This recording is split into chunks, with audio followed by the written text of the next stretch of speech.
Amém, irmãos? Semana passada, então, falamos sobre a comunhão, né? Que é algo que acreditamos ser a nossa essência como comunidade, que é diferente de sentimentalismo. Nós não estamos, não que a gente não possa ter sentimentos, mas o que nos une, aquilo que nos fortalece, aquilo que está na nossa estrutura é a comunhão. É quando exatamente quando a gente se frustra com o outro, aí é o momento da gente começar a nossa comunhão. Então hoje nós vamos falar de um segundo princípio que entendemos ser base da nossa essência como comunidade, que é a centralidade da palavra. E eu queria começar com uma pergunta introdutória: o que é isso aqui que a gente está vendo? O que é isso que nós estamos segurando? O que é isso que a gente lê, ou às vezes não tanto, semanalmente, e que a gente devota a nossa vida, né? Ou talvez nem tanto, mas deveríamos nos devotar. O que é isso aqui que nós estamos segurando, irmãos? Isso aqui não é um livro religioso somente, isso aqui não é um livro sagrado somente. Isso aqui é a expressão de uma pessoa. A gente precisa entender a Bíblia como algo pessoal, como algo de uma pessoa que tem sentimentos, que pensa, que tem vontades e que inclusive é o Criador do universo e que é o nosso Pai. Então, toda vez que a gente falar de centralidade da palavra ou centralidade da Bíblia, nós não estamos falando de regras, de ritos religiosos, não estamos falando de nada disso. Nós estamos falando de uma pessoa. E essa pessoa, ela é, como o nome já diz, né, redundante, ela é pessoal, ela tem vontades, ela tem expressões, ela tem desejos. Então, viver centralizado na palavra, a nossa comunidade e a nossa vida individualmente, é viver centrado nesse Deus pessoal. E isso é maravilhoso, porque muitas religiões se fundamentam em apenas folhas, em apenas sabedorias humanas. Mas o nosso fundamento é num ser pessoal, que pensa, que tem vontades. Isso é maravilhoso, por um lado, mas por outro, quando a gente olha para dentro de nós e vê quando a gente se compara com esse Deus pessoal, isso bate um medinho na gente, porque a missão é muito dura. Se parecer com esse ser pessoal que se revelou a 12 homens inicialmente e deixou escrito algumas das suas características para nós, isso é muito desafiador. Então, aquele logos que João fala lá desde o princípio, era o verbo, né? Que ele usa a palavra logos, que é a palavra. Esse logos se fez carne, então ele é pessoal. Então, viver centralizado na palavra nada mais é do que viver centralizado em Deus, na vontade dele, no que ele pensa. E não no que a gente pensa, não no que o David pensa, não no que a Lídia pensa quando ela está cantando. Não, nós temos que viver em comunidade e individualmente centrados em Deus, no que Ele pensa. Então isso é um fundamento para nós, isso é um princípio fundamental para nós como comunidade. E por que ela deve ser central? A gente já tem uma resposta básica. Primeiro, porque é Deus, é Ele quem sabe, é Ele quem dá as ordens. Nós não seguimos aquilo que a gente pensa, Ele é quem manda, Ele é o dono do universo. E Ele é quem manda, é Ele quem fala o que é o certo e o errado, Ele quem decide, não somos nós. E em segundo lugar, para a gente ter um critério de verdade. Porque nós vivemos, irmãos, numa sociedade, hoje inclusive, onde existem mais de 10 mil religiões. E dentro da cristandade existem diversas ramificações. E dentro dessas religiões e dentro dessas ramificações, tem pessoas falando, às vezes, coisas que se contradizem. Então, como nós vamos abandonar aquela ideia, que eu acredito ser equivocada, de um ecumenismo impensado, daquilo que não, está todo mundo certo, todas as religiões levam a Deus. Claro que não, irmãos. Elas estão afirmando coisas contrárias. Como assim? Se Deus se revela de um jeito para um e fala uma coisa contraditória para outro, ou Deus está brincando com a humanidade, ou talvez nem todas são de Deus. Isso é óbvio. Então nós precisamos de um critério de verdade. A nossa vida comunitária, a nossa vida individual precisa de uma referência. Quando a gente fala se algo é certo e errado, a gente fala em referência a alguma coisa. Então nós precisamos de um critério de verdade. E, irmãos, existem muitos casos, inclusive, de sinais prodigiosos em muitas religiões. E isso confunde muitas pessoas, em especial no nosso país, que temos uma ascendência católica e que tem muita ligação com religiões afrodescendentes. Então, é muito comum, minha família tem muito disso. A pessoa se diz católica, mas frequenta o centro espírita também. Então, esse sincretismo é muito comum no nosso país. E existem sinais. Eu vim de um lar tradicionalmente católico, e em vários momentos já foram pais de santos lá na minha casa fazer passe, e eu era o assistente do pai de santo. E certa vez, assistente, ele pedia uma cachaça, né? Porque muitos deles querem tomar cachaça, ou fumar, ou quando é o espírito de uma criança, segundo eles, pede bala, né? Enfim. E eu ficava como assistente. E certa vez, esse espírito encarnado falou algo para mim que só eu sabia. E aquilo ali já me intrigava, né? Porque eu já tinha ido no centro espírita, meu pai faleceu, uma vez eu fui no centro espírita, falaram que meu pai estava lá, ele trouxe uma mensagem para mim. Aquilo ali mexe conosco. Por quê? Porque são sinais. Só que se a gente não tiver um critério de verdade, se a gente se levar só por sinais, tem sinais dentro da cristandade, mas tem sinais fora também. Irmãos, eu pesquisando sobre isso, eu fui ver vídeos do Dr. Fritz, que segundo os espíritas, é um espírito de um médico que reencarna e toma posse, né? Encarna em outras pessoas e faz cirurgias espirituais. E tem vídeos dele operando pessoas do coração sem anestesia. A pessoa aberta e ele lá, e ele falando com uma voz diferente, traz isso aqui para mim. Como se fosse um espírito. Isso é real. A pessoa sai de lá andando, acabou de operar do coração. Existem sinais. E se a gente não tiver um critério de verdade, nós vamos ficar doido, porque tem sinal para todo lado. Então, a Bíblia deve ser central, porque é a palavra de Deus, é a revelação de um Deus pessoal, e Ele disse que Ele é a fonte da verdade, então, porque Deus diz, e também para termos um critério de verdade. Então vamos começar na primeira parte para a gente ver o que as Escrituras falam das Escrituras, o que Deus fala de si mesmo. Abram comigo lá em Atos 2, vamos começar no início da igreja. O Espírito Santo desce no início de Atos 2, e no versículo 42, mostra um pouquinho de como era a relação desses primeiros cristãos com as Escrituras.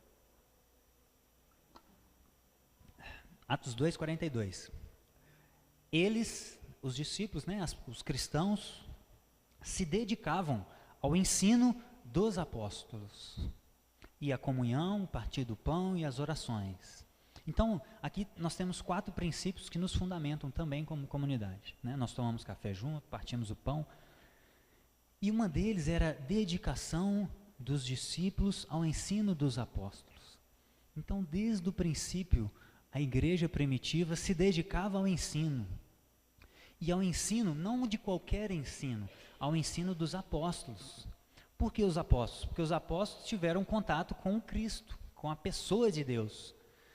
Então, é uma transmissão em primeira pessoa.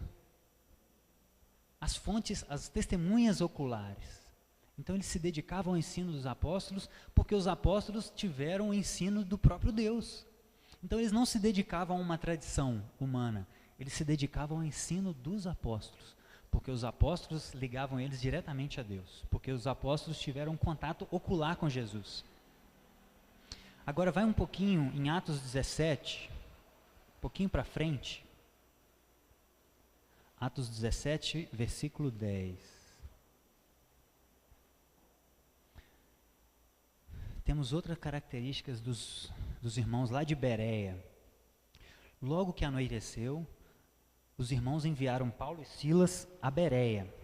Chegando ali, eles foram à sinagoga judaica.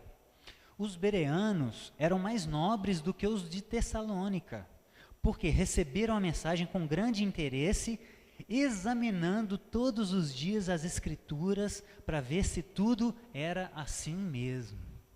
Então esses irmãos lá de Bereia, eles não acreditavam em qualquer coisa que as pessoas falassem lá na frente.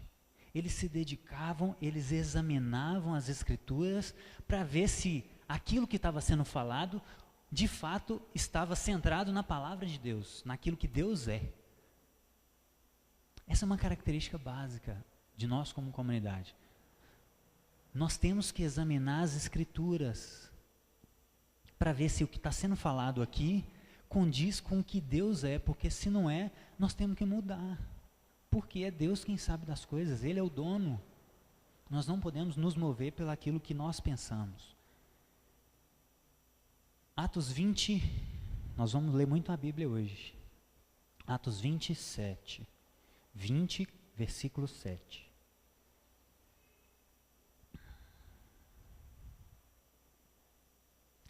No primeiro dia da semana, reunimos para o partir do pão. E Paulo falou ao povo. Pretendendo partir no dia seguinte, continuou falando até a meia-noite. Havia muitas candeias no piso superior, onde estavam reunidos.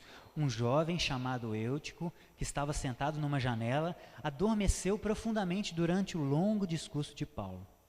Vencido pelo sono, caiu do terceiro andar. Quando o levantaram, estava morto.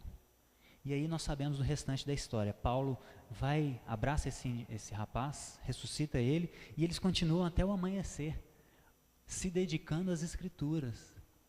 Então, irmãos, se a gente às vezes passa um pouquinho do tempo, né, que a gente tenta seguir para termos uma ordem também de culto, mas se a gente passa um pouquinho às vezes, é porque tem coisas que a gente precisa linkar nas Escrituras para fazer sentido a palavra dele para nós. E Paulo começou a pregar, talvez de dia, foi até meia-noite, o rapaz caiu dormindo, ressuscita ele e continua até amanhã. Faz um lanchinho, né? Volta lá para a mesa, come o queijo do Paulo e volta. Nós precisamos gastar tempo com as Escrituras. Porque as Escrituras são a revelação de um Deus pessoal para 44 homens, e cada um escreveu de uma característica pessoal, individual, inspirado por Deus, mas que Deus preserva as características. Então, linkar as Escrituras, linkar o que Paulo fala com o que Pedro fala, com o que João fala, com o que o Antigo Testamento fala, não é uma tarefa tão simples. Nós precisamos de um tempo mínimo de dedicação no culto, inclusive na nossa vida pessoal, de dedicação à leitura da palavra. Então nós falamos que queremos conhecer Deus, nós falamos que a gente quer Ele, que a gente quer que a cultura dele venha, mas se a gente não conhece Ele, como é que nós vamos adorar esse Deus? Se a gente não conhece o que Ele gosta, o que Ele fala que é certo e errado, quais são as características dele, que Ele revelou em grande medida nas Escrituras. Deus fala conosco também diretamente, mas em grande parte de maneira especial, né, que é a revelação especial, não a revelação natural na natureza, é nas Escrituras, através de homens que viveram a vida deles.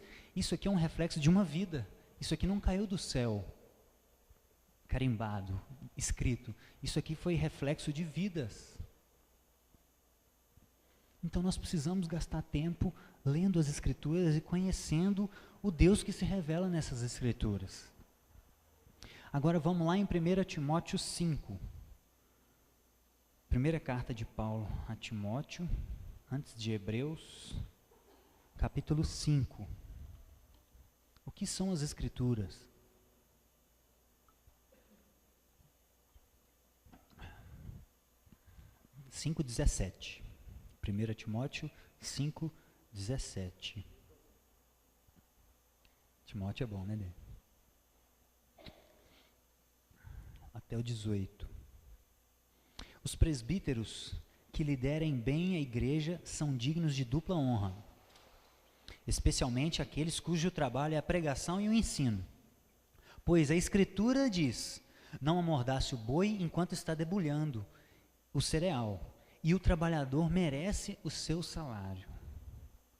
Então, primeiro ele traz um princípio de honra àqueles que vivem do Evangelho, que eles são merecedores de dupla honra.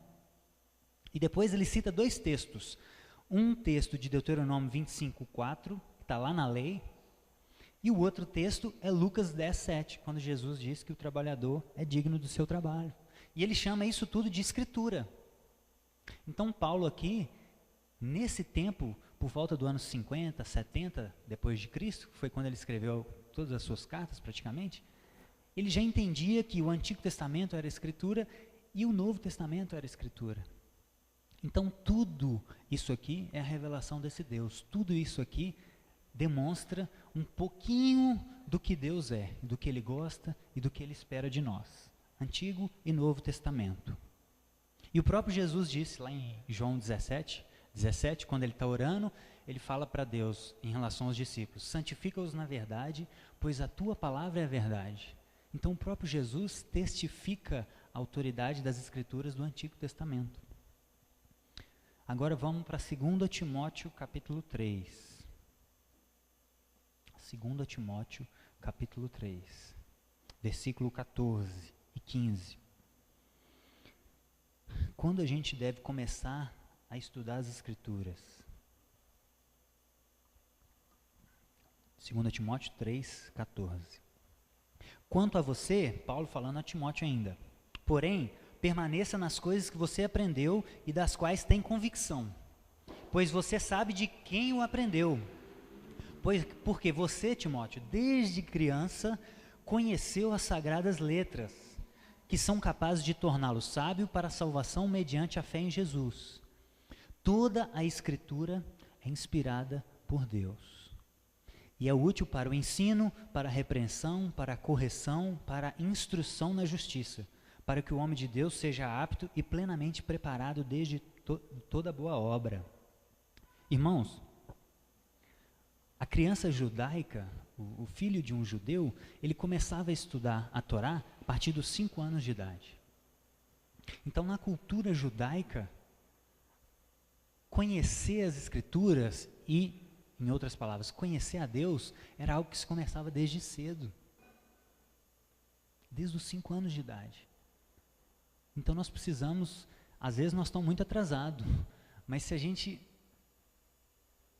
talvez a gente não teve essa instrução em casa, mas se a gente está hoje entendendo que nós somos discípulos de Cristo, nós precisamos correr atrás do prejuízo para nós, para que quando vier os nossos filhos, ou se os nossos filhos já estão aí, eles sigam essa mesma tradição. Conhecer as Escrituras desde criança. A Lídia conta para mim, eu não tive essa infância numa comunidade cristã, mas a Lídia conta que muitas das coisas que ela sabe, ela aprendia na escolinha bíblica na igreja. As coisas ficam impregnadas dentro de nós. Provérbios 22, 6 fala, né? Ensina a criança no caminho que deve andar, e ainda que ela cresça, não se desviará dele. Então as coisas têm que ser desde lá do princípio, quanto antes, na linguagem deles, mas tem que ser, porque senão nós não vamos conhecer plenamente esse Deus que se revelou. Agora, no versículo 16 e 17, ele fala de um ponto importante das Escrituras. Toda a Escritura é inspirada por Deus. O termo ali, inspirado, no original, significa ser movido. Então Deus, ao inspirar homens a escrever aquilo que ele se revelou, ele movia essas pessoas. Então Paulo, com a caneta, com a pena dele lá, ele estava trazendo características, linguagens, formas dele falar. Mas Deus estava por trás de tudo, conduzindo aquilo que ele estava falando, para garantir a pureza daquilo. Então a Escritura é inspirada. E um outro texto interessante, 2 Pedro 1,16, um pouquinho mais para frente, depois de Hebreus, Tiago, 1 Pedro, 2 Pedro. 2 Pedro 1,16.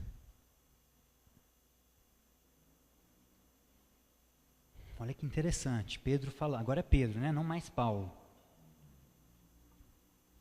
De fato, nós não seguimos fábulas engenhosamente inventadas quando lhes falamos a respeito do poder e da vinda de nosso Senhor Jesus. Nós não estamos falando de lero-lero, nós estamos falando de algo verdadeiro. Ao contrário, nós fomos testemunhas oculares da sua majestade. Ele recebeu honra e glória da parte de Deus Pai, quando da suprema glória lhe foi dirigida a voz que disse: Esse é o meu Filho amado, em quem me comprazo. Nós mesmos ouvimos essa voz vinda do céu quando estávamos com ele no Monte Santo. Assim temos mais ainda firme as palavras dos profetas, e vocês farão bem se as prestarem atenção, como uma candeia que brilha em lugar escuro, até que o dia clareie e a estrela da alva nasça no coração de vocês. Versículo 20. Antes de mais nada, saibam que nenhuma profecia da Escritura provém de interpretação pessoal, pois jamais a profecia teve origem na vontade humana. Mas homens falaram da parte de Deus, impelidos, em outras traduções estão inspirados, pelo Espírito Santo. Então, Pedro também reconhece a inspiração das Escrituras. Homens falaram da parte de Deus, impelidos, movidos por Deus, movidos pelo próprio Pai. Então, tudo que eles escrevem tem características deles, e a gente consegue perceber isso lendo os livros, porém, Deus está por trás de toda a obra. O próprio Deus. E é por isso, irmãos, que a Bíblia, além de ser a palavra de Deus, historicamente ela é confiável. Por quê? Porque foram testemunhas oculares que falaram. Não foi um telefone sem fio, que 400, 500 anos depois alguém decidiu registrar. Não, foram testemunhas oculares. Pedro falando para o povo, pregando para o povo, falando o seguinte: cara, eu vi Jesus, eu toquei na mão dele, e o que eu estou te falando, eu dou minha vida por isso, porque eu sei da convicção que eu tenho, eu sei o que eu vi, eu dou minha vida por isso. Então nós podemos confiar nela, inclusive do ponto de vista histórico. Agora vamos voltar um pouquinho lá em 2 Timóteo 4. Então a Bíblia ela é inspirada por Deus, ela não vem, nenhuma profecia das Escrituras vem da vontade humana. 2 Timóteo 4, do 1 ao 4. Na presença de Deus e do Cristo Jesus, que há de julgar os vivos e os mortos por sua manifestação e por seu reino, eu os exorto solenemente: pregue a palavra. Não pregue aquilo que você acha, pregue a palavra. Esteja preparado a tempo, fora de tempo, repreenda, corrija, exorte com toda paciência e doutrina. Pois virá o tempo em que não suportarão a sã doutrina. Algum paralelo com os dias de hoje? Virá o tempo em que não suportarão a sã doutrina. Ao contrário, vão sentir coceira nos seus ouvidos, juntarão mestres para si mesmos, segundo os seus próprios desejos.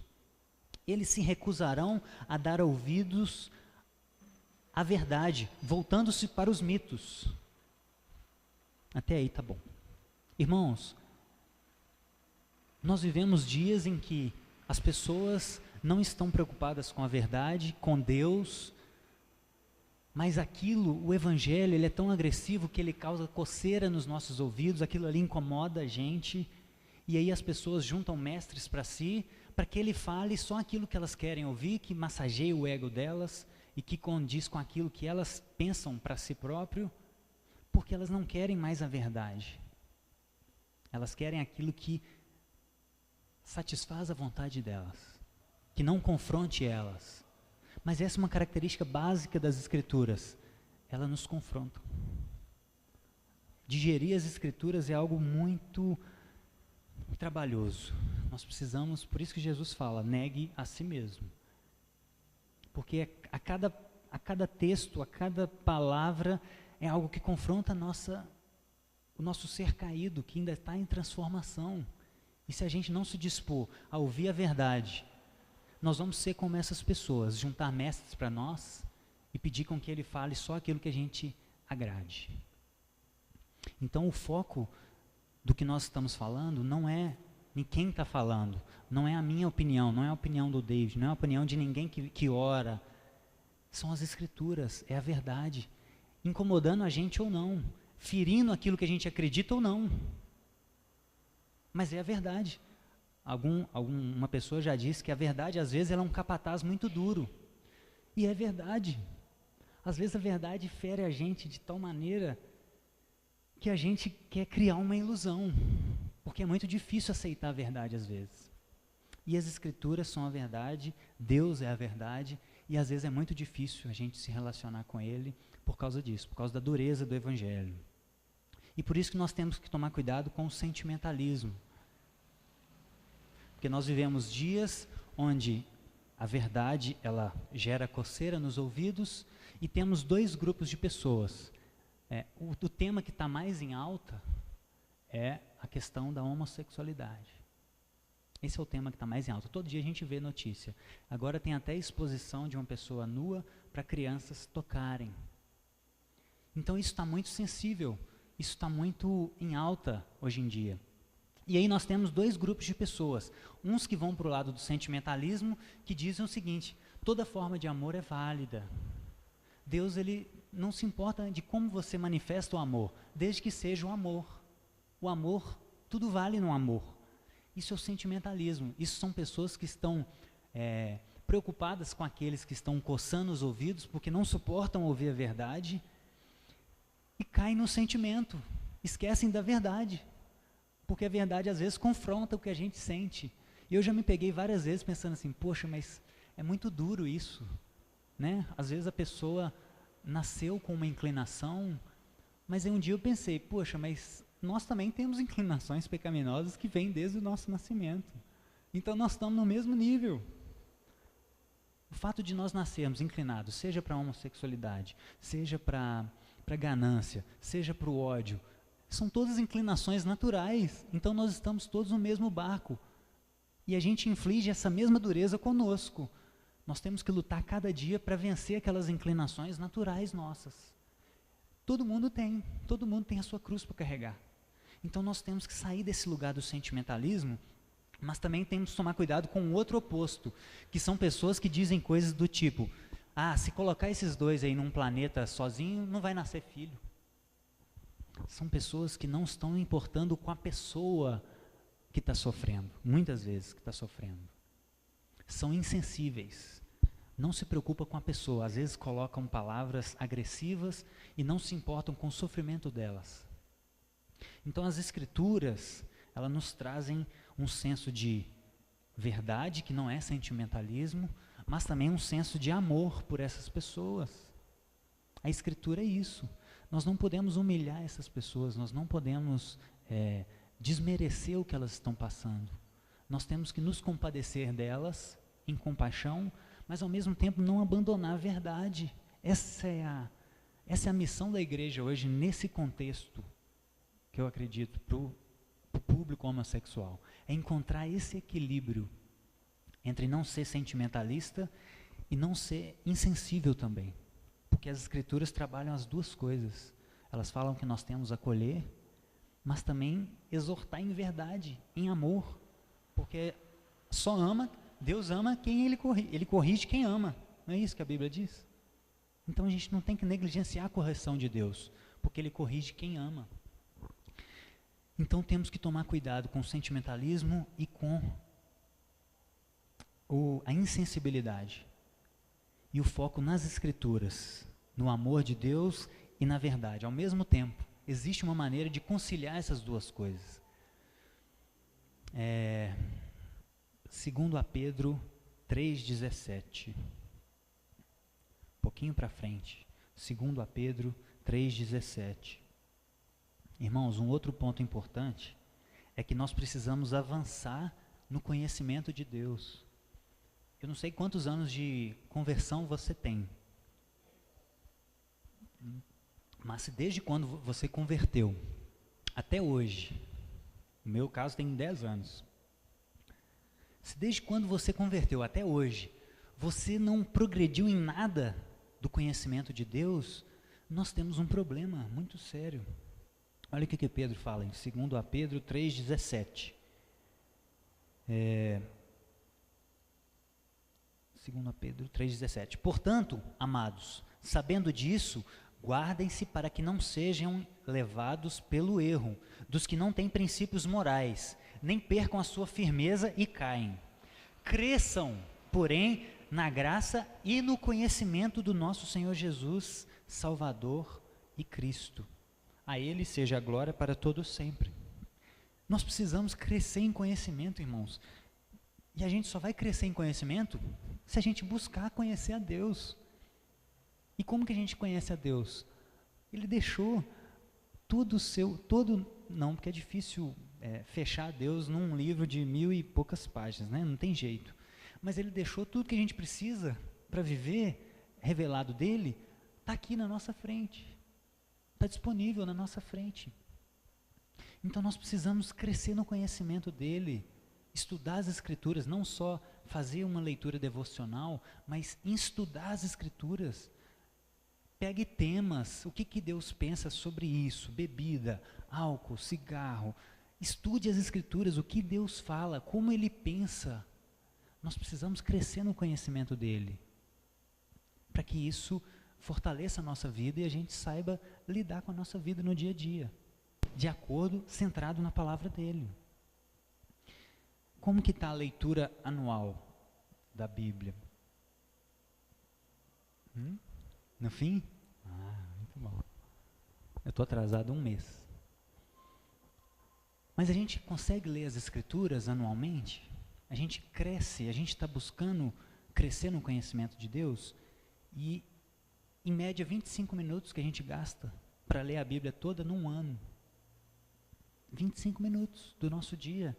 De 24 horas, 25 minutos. A gente lê toda a Escritura num ano. É muito pouco, irmãos. Nós não temos desculpa. Não temos como, quando a gente estiver diante de Deus, não vai ter como a gente arrumar algum argumento. Não temos como. Nós temos que conseguir crescer no conhecimento. E um último ponto que eu queria falar desse trecho, está lá em Apocalipse 22, 18. Que a Bíblia é uma revelação fechada. A gente não pode acrescentar doutrinas, nem tirar doutrinas dela. Ela é um livro fechado. Isso começa lá em Deuteronômio 4, 2, Deuteronômio 12, 32, Provérbios 30, de 5 a 6. Tudo isso fala sobre Deus alertando o povo para não acrescentar nem tirar nada da palavra dele. E fecha em Apocalipse 22, 18. No último livro das Escrituras, as últimas palavras da Bíblia são o seguinte: declaro a todos que ouvem essas palavras da profecia deste livro.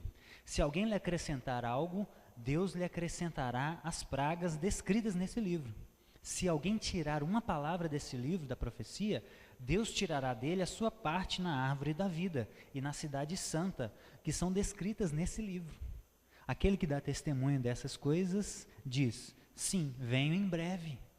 Então a Bíblia termina com Deus falando o seguinte: olha, se você tirar alguma coisa e acrescentar, eu vou tirar alguma coisa de você ou acrescentar alguma dor em você. Então a Bíblia é uma revelação fechada. E a gente não pode tirar nada dela. Mesmo aquelas coisas que mais são difíceis para nós digerir, engolir. Nós temos que nos esforçar para viver tudo isso, porque tudo isso é Deus. Tudo isso é a pessoa de Deus. Então não podemos tirar nem colocar nada. E Jesus falou uma coisa interessante, lá em Lucas 6,46.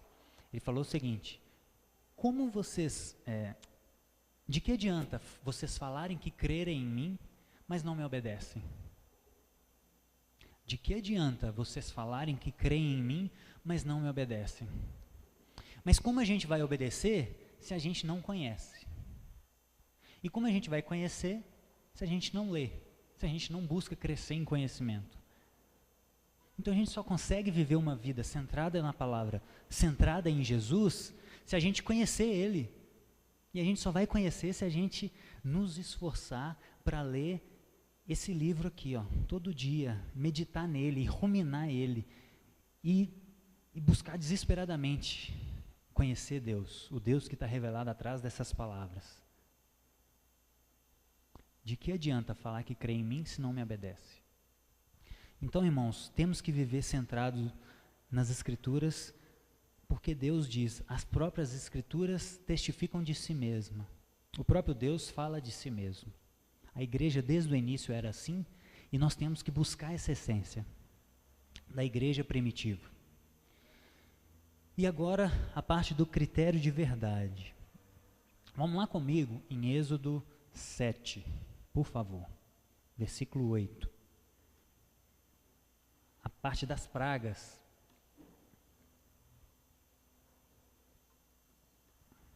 Sobre a questão de sinais e prodígios, como a gente entende esses sinais e prodígios em outras religiões? Como a gente vai entender pessoas que são curadas por algumas religiões que pregam coisas contrárias às Escrituras? Como entender isso? Isso desde lá do Êxodo, desde lá de Moisés, já acontecia algo interessante. Êxodo 7 e 8. Olha só.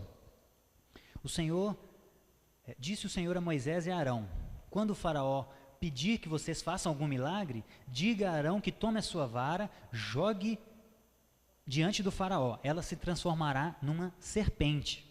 Versículo 11. O faraó, porém, mandou chamar os sábios e feiticeiros, e também os magos do Egito fizeram a mesma coisa por meio das suas ciências ocultas. Então Deus fala com Moisés: se o faraó duvidar, joga a sua vara que ela vai se transformar numa cobra. E aí o faraó chama os magos do Egito com as suas ciências ocultas e faz a mesma coisa. Joga uma vara, ela se transforma em cobra. Vai lá no versículo 22. Em vários momentos, Moisés faz alguma coisa. Aqui, ó, versículo 20.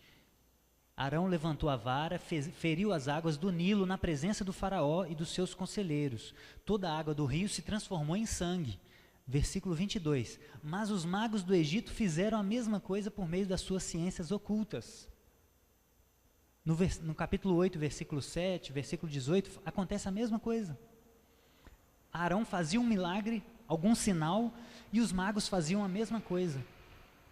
Agora vamos lá comigo em Deuteronômio 13. Deuteronômio 13. Do 1 ao 5. O último livro do Pentateuco, né? Dos 5 primeiros livros. Deuteronômio 13. Se aparecer entre vocês um profeta, ou alguém que faz predições por meio de sonhos, e lhes anunciar um sinal miraculoso, ou um prodígio, e se o sinal ou o prodígio de que ele falou acontecer, então ele está falando que o sinal desse profeta aconteceu, um prodígio. Porém, se ele disser, vamos seguir outros deuses que vocês não conhecem e vamos adorá-los, não deem ouvidos a palavra desse profeta ou sonhador. O Senhor, o seu Deus, está pondo vocês à prova para ver se o amam de todo o coração e de toda a sua alma. Sigam somente o Senhor, o seu Deus. Temam a Ele somente. Cumpram os seus mandamentos e obedeçam-lhe, sirvam-no e apeguem-se a Ele. Olha só, irmãos, esse texto é fantástico.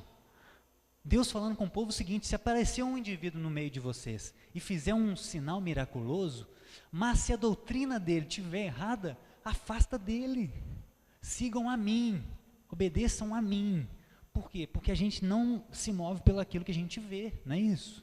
A gente se move por fé em Deus, que é um Deus pessoal.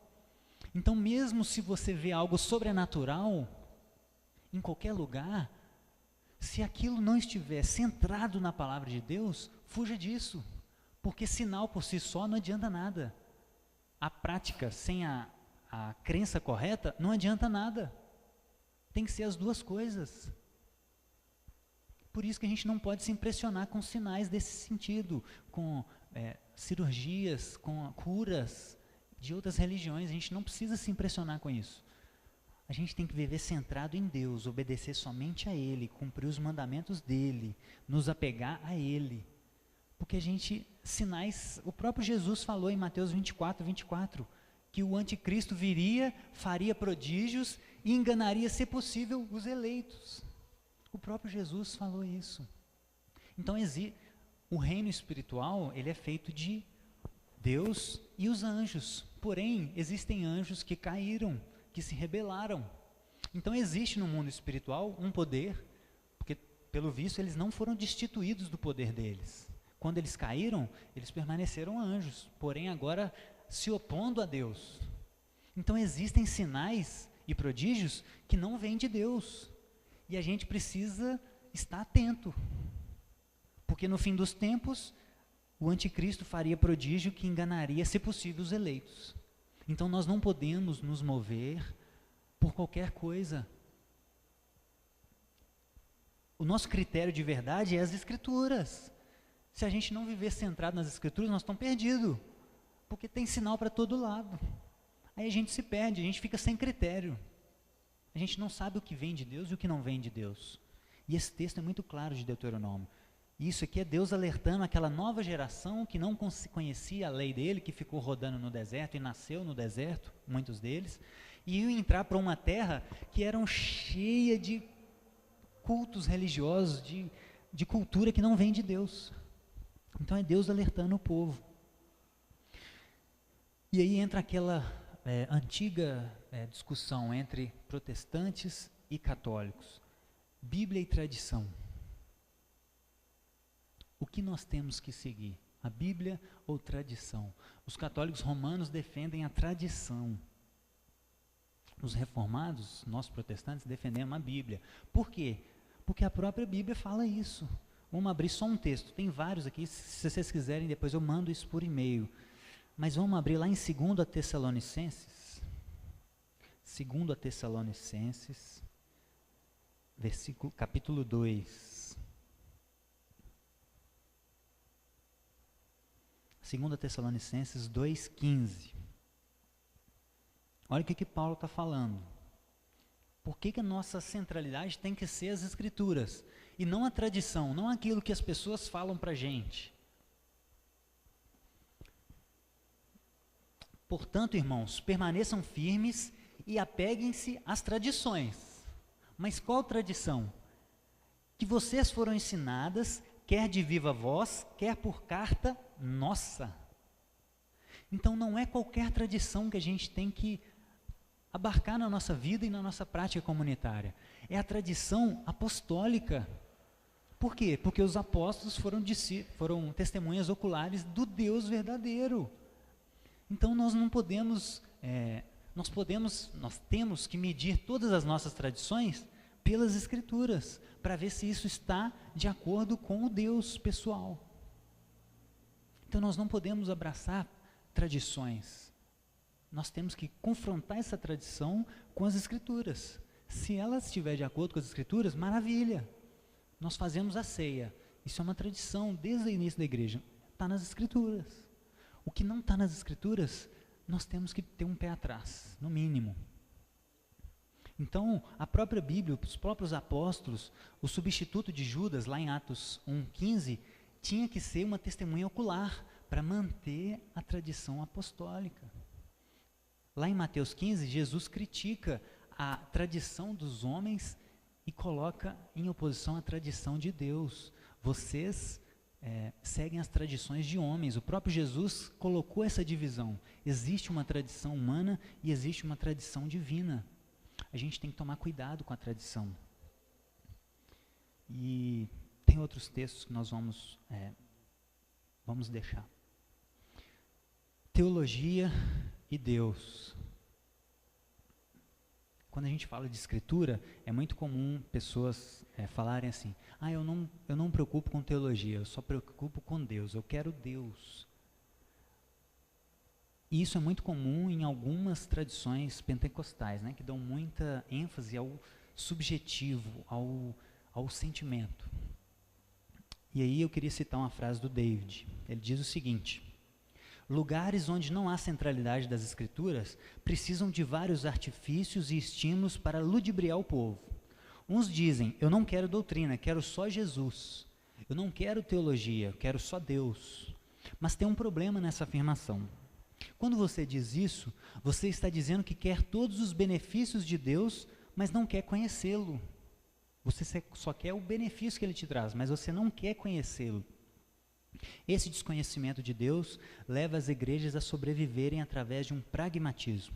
São truques de manipulação de massa, afirmações reducionistas, cultos motivacionais, que são exatamente o atestado de desconhecimento de Deus e da obra da pessoa de Jesus Cristo. Então, irmãos, a gente precisa tirar esse estigma dessa palavra teologia. Teologia não é algo intelectual, não é algo que é só para um pastor. Não, teologia é para todo mundo. O que é teologia? É o estudo da revelação de Deus. Todo cristão, quando está estudando a Bíblia, está fazendo teologia, está estudando aquilo que Deus revelou. E isso não é algo menos espiritual, isso não é algo inferior. Não, o povo de Bereia eram teólogos, porque eles examinavam as Escrituras, eles estudavam as Escrituras para conhecer a Deus. Então todo cristão tem que ser um teólogo. Todos nós temos que nos debruçar nisso aqui. Então a gente precisa tirar esse estigma negativo dessa palavra, como se isso fosse algo intelectual, como se isso fosse algo longe de Deus. Não tem nada a ver. Teologia é coisa para todo mundo. Todos nós temos que estudar as Escrituras. E o último ponto que eu queria tratar é aquela ideia muito comum também. A Bíblia está ultrapassada? É muito comum ver pessoas falando, nossa, mas como é que você se foca num livro de 2.000 anos atrás? Isso no Novo Testamento, porque o Antigo dá 3.500 anos atrás. Como que a gente vive uma vida hoje no século 21 em um livro que foi escrito há 3.000 anos, 3.500 anos e 2.000 anos, o Novo Testamento? Ela está ultrapassada? E aí a gente precisa entender o seguinte: se a gente fala que a Bíblia está ultrapassada, a gente está falando que Deus está ultrapassado. Porque a Bíblia é a revelação de um Deus pessoal. Então, quando a gente entende a Bíblia como algo pessoal, se alguém diz que a Bíblia está ultrapassada, a gente está falando, Deus está ultrapassado. Deus não serve mais. O que ele pensa já não pensa como a nossa cultura pensa. Agora, isso é insano, porque Deus ele é eterno. Isso não faz sentido. E a gente tem que diferenciar contextualização do pensamento de princípios universais. A Bíblia ela tem que ser contextualizada. Mas isso não quer dizer que a gente não possa tirar princípios que são válidos hoje, daqui 1.000 anos e daqui 5.000 anos, se Jesus não voltar. A Bíblia traz princípios universais imutáveis. Isso não muda. Por quê? Porque Deus não muda. Ele é imutável. O que Deus pensa é certo e errado, acabou. Não vai ser a nossa cultura que mudou os seus costumes que vão ditar o que a Bíblia tem que falar. Não, é o contrário. Nós que temos que nos amoldar ao que as Escrituras falam. Isso em todas as áreas da nossa vida. Então, por exemplo, a lei falava para a gente não cozinhar o cabrito no leite da mãe, lá em Deuteronômio, Êxodo 23:19. Como que a gente contextualiza isso para hoje? Nós não vivemos uma cultura agrícola aqui. E aí a gente tem que diferenciar. Como que a gente contextualiza esse texto? Os pagãos, isso era um ritual pagão de fertilização. Eles cozinhavam um cabrito morto no leite da mãe para que aquilo aumentasse a prole. Isso era um ritual pagão. Essa é a contextualização. Agora, qual o princípio universal que a gente pode tirar disso? A gente não deve se envolver em rituais pagãos. Existe um princípio em todas as Escrituras que a gente pode pensar que são imutáveis. Então, a Bíblia não está desatualizada. Deus não está desatualizado. Deus ele sabe exatamente o que a gente precisa em qualquer época. Então não caia nessa de falar que a Bíblia está desatualizada, que a Bíblia está ultrapassada, que é um livro retrógrado. Não é um livro atual, é um livro instigante. E concluindo, irmãos, por que vocês acham que a gente tem tanta dificuldade em viver centralizado nas Escrituras? Por que isso é tão difícil?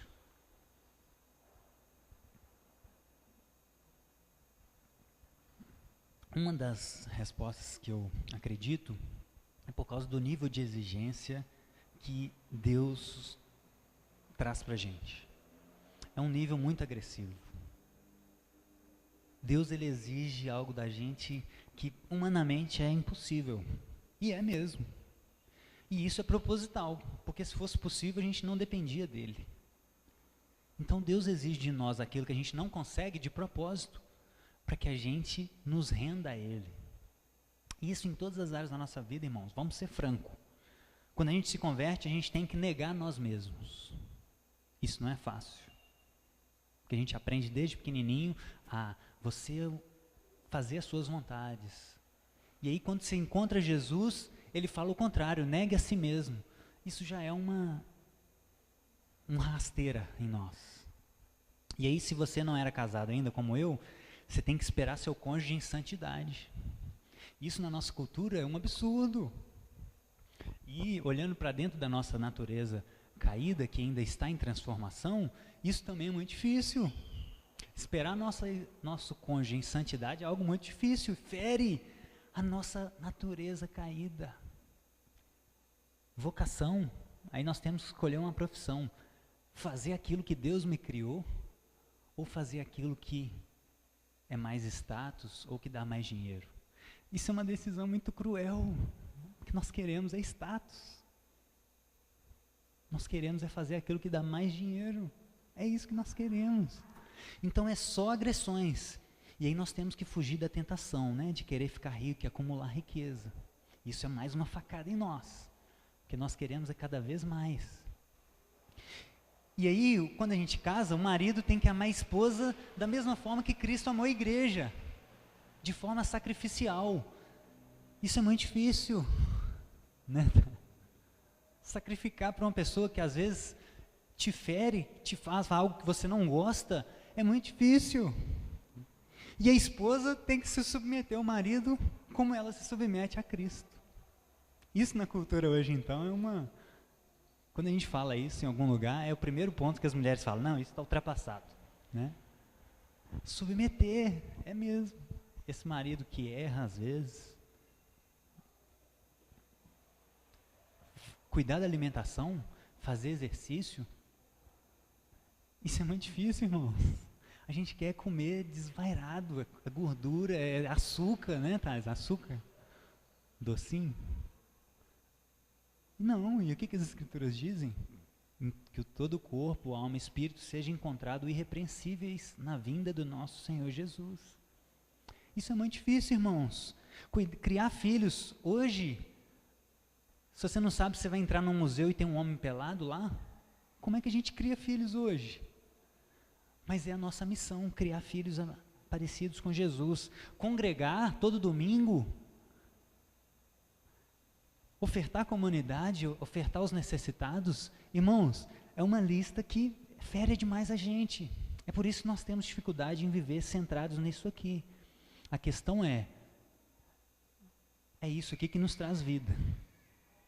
A nossa vida depende disso, da gente negar a nós mesmos e viver tudo isso aqui que vai contra toda a nossa natureza caída.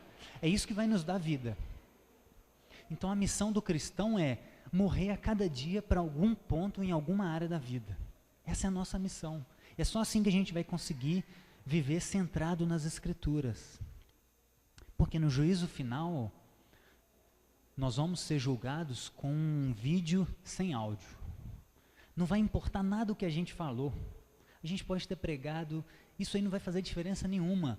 O que Deus vai levar em conta é aquilo que Ele vai ver nas nossas atitudes. Por isso que o áudio vai ser cortado. E aí, através das nossas atitudes, Ele vai falar. É igual a questão da oferta que o David falou aqui. A oferta fala. A boca mente, mas a oferta fala. A nossa vida fala. Então que a gente aprenda a viver centrado em Deus, porque Ele é a fonte de verdade absoluta. Ele é a fonte de vida. É só Ele que nos dá vida. Isso que tanto nos machuca, que tanto machuca a nossa natureza caída, é isso que vai nos dar vida. Então que a gente se aproxime dEle a cada dia e de glória em glória a gente vai sendo transformado e cada área vai ficando um pouquinho mais fácil a cada dia, mas isso demanda um esforço semanal, diário de leitura, e assim nós vamos caminhando até que a gente chegue à plena convicção e o conhecimento de Cristo, que vai ser só quando Ele voltar. Mas até lá tem muita coisa que a gente pode ser aprimorado pelas Escrituras, pelo Deus das Escrituras. Então é isso que a gente queria orar agora, pedir misericórdia de Deus para que Ele nos ajude a viver a nossa vida centrada nele, por mais que isso nos machuque tanto, por mais que isso agrida a nossa natureza, os nossos desejos mais profundos. E eu finalizo com uma frase do Paul Washer: se cada jota e tio das Escrituras é mais precioso que o ouro, como poderemos calcular o valor ou a importância do Evangelho todo? Se cada vírgula das Escrituras vale mais do que o ouro, como nós vamos calcular o todo, o Evangelho? E como nós vamos calcular a glória, a graça que nós vamos sentir quando a gente encontrar com Ele e ver que tudo valeu a pena, todo o nosso esforço, toda a nossa negação, toda a nossa dificuldade que nós entregamos a Ele para a gente vencer, tudo isso vai valer a pena. Oh Deus, então é por isso que nós estamos aqui nessa manhã, nessa hora, nesse dia, porque nós queremos viver centrados no Senhor, Pai. Nós queremos que o Senhor seja uma cultura em nós. Que de manhã a gente acorda e naturalmente a gente pense no Senhor primeiramente, em estabelecer o Teu reino. E não que a gente tenha que se esforçar para fazer isso, Pai, que isso transforme uma cultura para nós. Deus, nos perdoa se nós estamos preocupados com coisas tão fúteis. Nos perdoa, Jesus. Nos perdoa se nós não queremos transformar a nossa vida numa cultura do Seu reino aqui na terra. Nos perdoa, Pai. E é por isso que essas pessoas estão entrando nos museus e ficando peladas, porque nós estamos preocupados com coisas que não são do Senhor. Nós não estamos preocupados em fazer cultura, em ser um bom artista, em produzir boas músicas, em ser um bom político, em ser um bom empresário do Teu reino. Não, Pai, nós não estamos preocupados com isso. Jesus, tenha misericórdia de nós e de toda a Sua igreja brasileira em especial, que tem falhado tanto nisso, Pai. Nos ajuda a começar a mudar de nós. Nos ajuda, Espírito Santo. Nos ajuda a viver centrado naquilo que mais nos agride a nossa natureza caída, que é o Senhor. Nos ajuda a sentir prazer em nos aproximar do Senhor e ser feridos com essas verdades, porque isso é verdade que nos traz vida. Pai, nos ajuda a ser uma comunidade centrada nas Suas Escrituras. Que ninguém fale nada aqui, Jesus, que não provenha do Senhor. Que não venham heresias, que não venham enganos, que não venham palavras de manipulação, Pai. Por favor, Jesus, nos ensina a nos apaixonar pelas Suas Escrituras, Pai. Cada dia, Jesus, acordar de manhã e a primeira vontade que vem em nós é: eu preciso conhecer Deus mais um pouco, eu preciso conhecer o Criador do Universo. Nos ajuda, Espírito Santo, nos ajuda nessa grande empreitada que se chama vida, que na verdade é pequenininha, é grande do nosso ponto de vista, mas quando a gente enxerga o quão eterno é o Senhor, isso se torna pequeno, 5 minutinhos. Então nos ajuda a ser fiel nesses 5 minutinhos, Pai.